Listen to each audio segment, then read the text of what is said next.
Hello everyone, welcome to the third episode of the Introduction to Windows Server series, and today we're going to briefly cover password policy and local logon.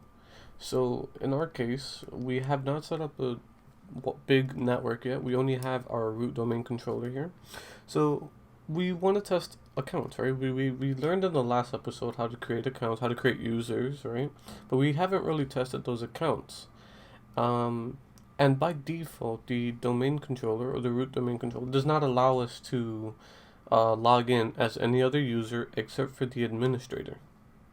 So I kind of want to go over how we can actually do it. You know, we have to go into the policy, change the policy to allow us to do so, right? So I've already created a user named John Smith, and we're gonna go and see if we can log in as him currently in our current state, right? I have not changed any of the policies on the machine. It is still default. So let's log out, or let's sign out. Let's try to sign in. So now we go to other user. His username is going to be J Smith, and here's his password. Now I did set it to change the username. So, okay, fine. Let's see.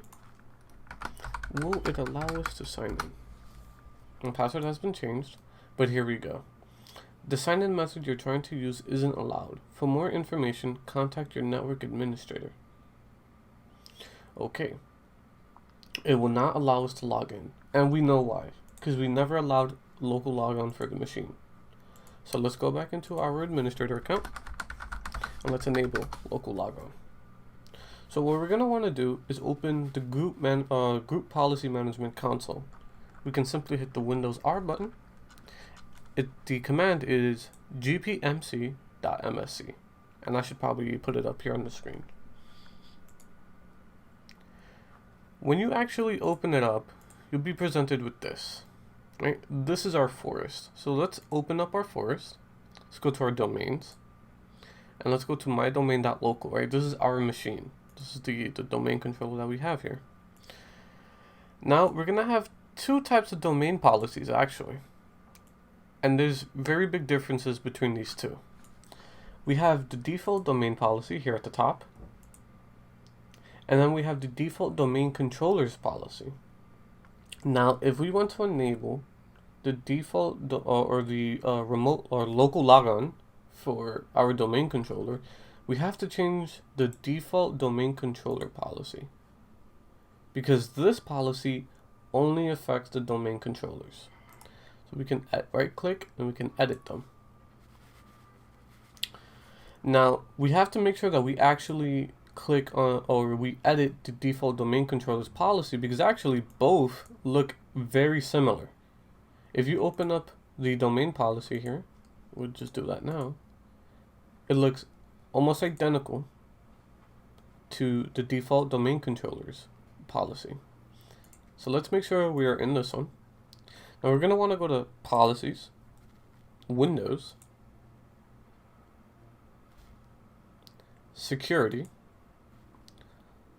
We want to go to Local Policies, and we have Users' Rights Assignment. This is where we're going to want to be. If we look through, we see right here, allow logon locally. Right now that's only given to these people here, and actually we can go in depth, and we can actually see to the specific groups that are allowed to log on locally. So if we want our users to log in, we can simply go to add user or group, and let's just type in everyone. We can hit OK. We can apply. Now, we're not done. Yes, we did change the settings, but now we have to actually enforce these settings. So after every change that we make in the group policy, we have to force the change. So if we go to CMD, we want to type in group policy update, right? So GP update in this case. and we want to do space / force. And now you'll see that it's actually updating the policy. It shouldn't take long, as you can see. Computer policy update has completed successfully, and then we should be brought back here. Okay, now let's see if our changes actually took effect. So we can close everything here. We can log out. Let's see, and then let's insert Control-Alt-Delete. Let's go to other user. Let's go to JSmith. Now remember, I did change the password, but I should be able to log in. Okay, now for this one, let's talk about passwords, right? I just used a very, let's just say, not secure password, right? Basic password, 1 capital, 4 numbers, not really good. But we can actually change that. We can, so by default actually, we have complex passwords put in, but that actually counts, I guess, as a complex password because we do have a capital and numbers in them. But we can actually change those policies to add, let's say we want a specific length, right? It was 8 characters long. Let's say I want to add it, make it 10 at a minimum, 10 characters long, or 12 characters long. We can change those settings. And actually, we have to go back to the group policy management console. Now let's log in as an administrator again.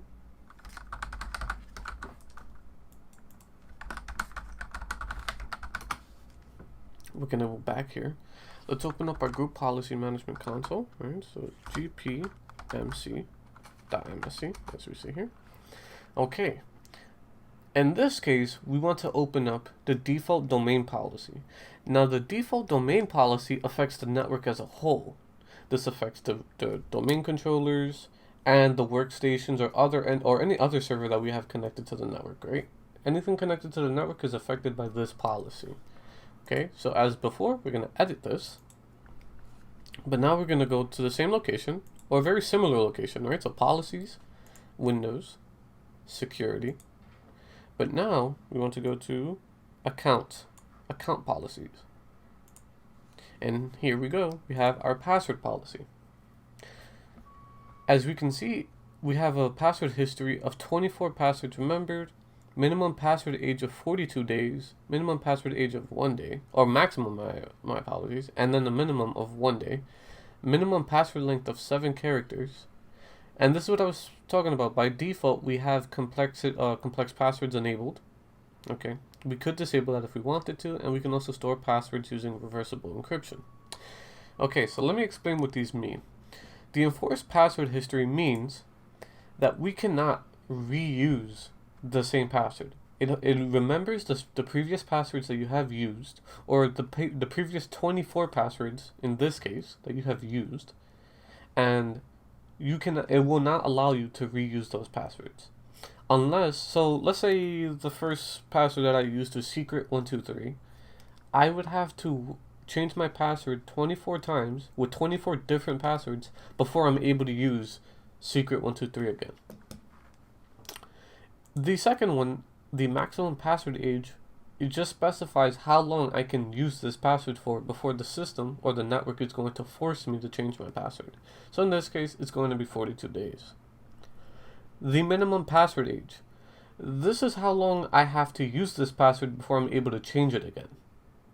So in this case, it would be 1 day, right? I cannot change my password and then 5 minutes later say, okay, let me change it again. No, it won't allow me to. I have to wait at least 1 day. The minimum password length, well, it's pretty straightforward. How long your password is. In this case, it's going to be 7 characters. Let's edit a couple of these policies. We can actually just double click this, or we can double click any of these here.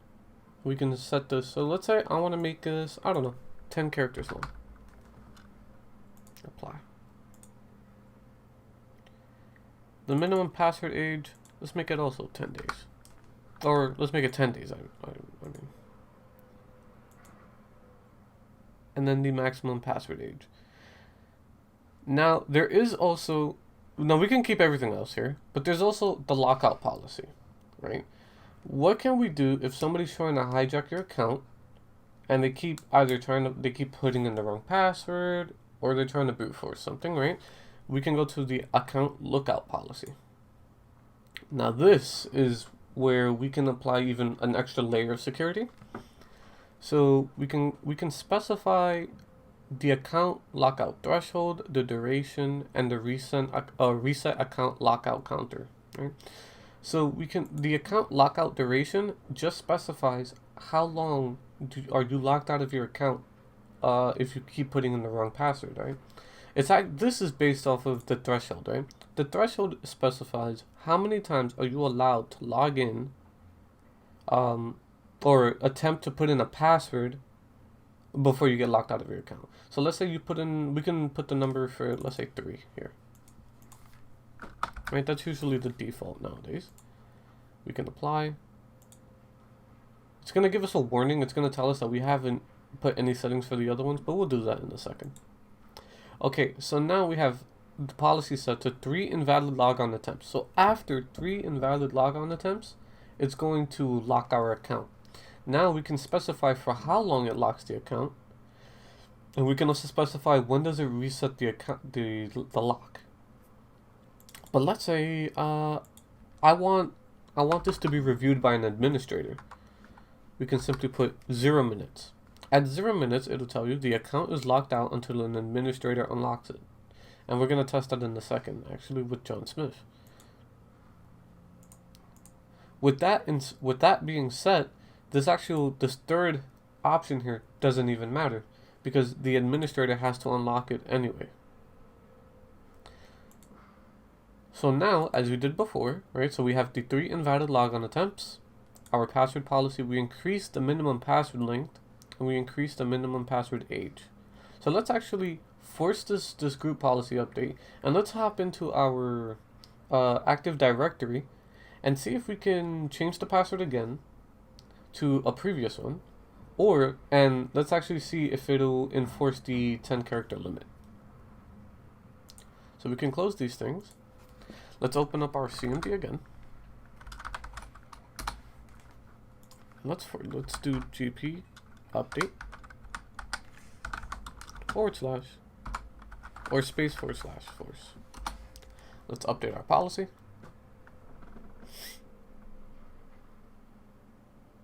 Okay, the update has completed successfully. And now that once we reach this screen, we can X this out. Let's go to our tools. Let's open up our Active Directory users and computers. And let's try some things. I created a test organizational unit here, and we have John Smith. Let's I don't know, let's reset his password. Okay, I changed it from secret123 to something else, but let's see if I can bring it back to secret123. Will it allow me to use secret123? And here we go. The administrator cannot work around this policy. The administrator is still held to the same level of the, policy, right? The password does not meet either the password policy requirements, right? It tells you check the minimum password length, password complexity, and password history requirements, right? So it doesn't tell you specifically what you broke, but we know that this was a previously used password, right? So we can get rid of this. Let's use a new password here. Let's reset our password. Let's use something we haven't used before. Or actually, let's find something that doesn't necessarily meet the requirements for the length. Right? So that's 5 characters? No, that's 6 characters. Let's use, I don't know, something complex, right? Like password. We'll do P, then we use the @ symbol, two $signs. We use a W, a 0, an R, and a D. Let's see if it'll allow us to use that.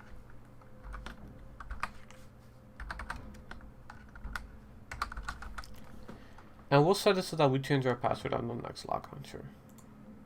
Okay, and here again, we get the same error.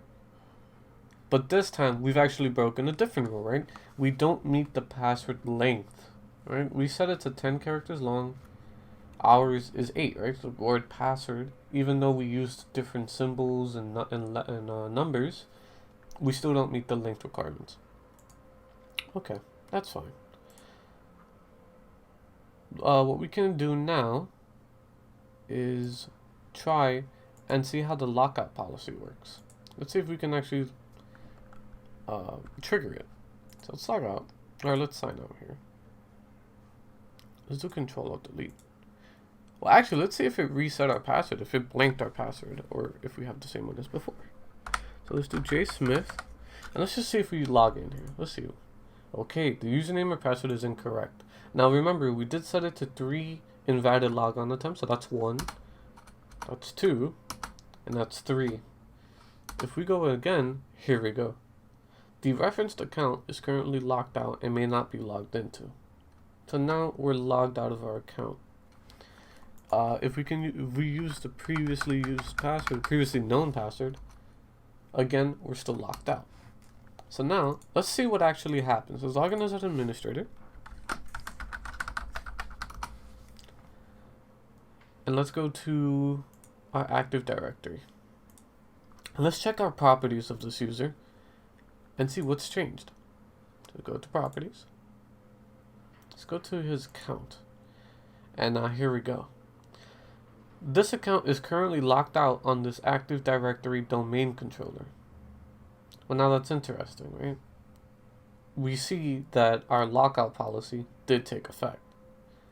So let's unlock this account. Let's say user must change policy or change password at next logout. Okay, that's fine. Let's apply that. Hit OK. And let's sign out again. Let's log in with our password. So jsmith. We can do previous password that we used. And now it says we must change our password. Let's try to use an old password, right? Secret123, good old. Will it work? Unable to update the password. And again, we broke the policy, right? Does not meet the length, the complexity, or history. In this case, we're actually breaking 2 policies that we set, the length and the history requirements, right? Secret123 is not 10 characters long, and the history requirements, well, because we've used this password previously. So we have to type in our old password. Now let's type in a new password, something that'll work. Something really long. I don't think.